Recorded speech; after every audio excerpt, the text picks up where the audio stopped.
Penis əyriliyi normaldırmı, mütləq müalicə olunmalıdırmı? Onun haqqında danışaq. Penis əyriliyi bəylərdə iki cür olur. Yəni bir doğumsal, yəni doğuşdan bu penis əyriliyi var və yaxud da yetişkinlikdən sonra əyilməyə başlayır.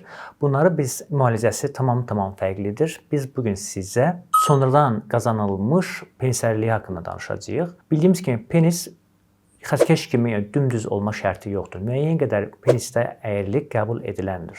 Sadəcə olaraq bizdə önəmli olan bu əyriliyin hansı bucaq altında olmasıdır və bu əyrilik cinsi aktın, cinsi münasibətin gerçəkləşməsində problem yaradırmı və yaxud da bu əyrilik bəyin psixolojik vəziyyətini daha da gərginləşdirmir. Çünki bəylər biraz öz cinsi orqanların beyinlərinə taxdıqlarında buna cinsi zəiflik eşlik eləyir. Elə əməliyyat göstərişlərindən birisi də budur.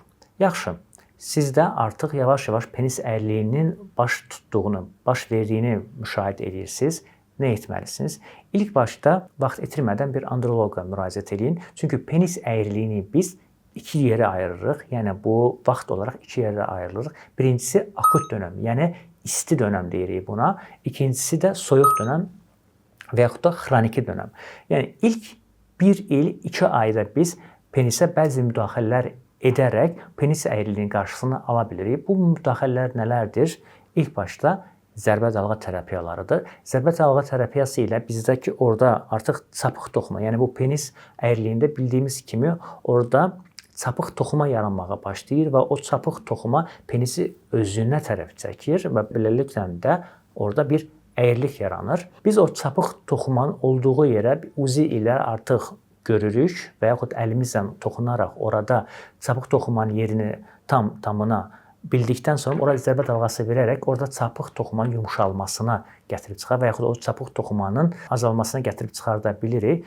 Bu zərbə dalğa terapiyalarla yanaşı biz oraya xüsusi injeksiyalar uyğulayaraq oradakı çapıq toxumanın yox olması, yumşalmasına və geriləməsinə də səbəb ola bilirik. Eyni dərəcədə bu prosedurları edərkən də biz pasientimizə bəzi dərmanlar verərək oradakı çapıqlaşmasının da qarşısını ala bilirik. Yaxşı, bu prosedurları etdik. Penis artıq ya öz əyriliyini müəyyən qədər düzəldir və yaxud da eyni vəziyyətdə qalır. Bəzi hallarda da bu edilən prosedurlar, terapiyalar istədiyimiz nəticəni bizə vermir və penis əyrildikcə əyilir. Bu halda artıq təsəvvür olsun ki, biz 1 il 2 ay gözləmək məcburiyyətindəyik. Bu əyriliyi dayandırdıqdan sonra və pasienti də ciddi miqdarda bu əyrilik problem yaradırsa, biz əməliyyatı düşünə bilirik. Əməliyyatı edərkən də artıq bir neçə metodlar var. O metodlardan istifadə edərək bu əyriliyi dayandıra, yəni əyriliyi düzəldə bilirik. Bu əməliyyatlardan nələr var?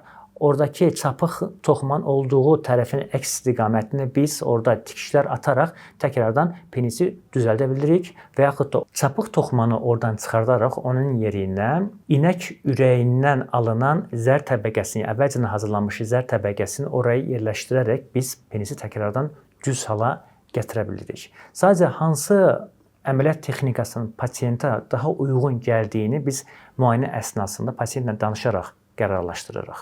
Amma ki, sadəcə olaraq ağılda saxlamaq lazımdır ki, əgər sizdə penis əyriliyi varsa və bu sizin cinsi aktınıza, cinsi münasibətinizə problem yaratmırsa, bu belə də qala bilər. Əgər sizin psixologiyanız və cinsi həyatınız bundan negativ şəkildə təsirlənirsə, bəli, bu əməliyyat göstərişi ola bilər.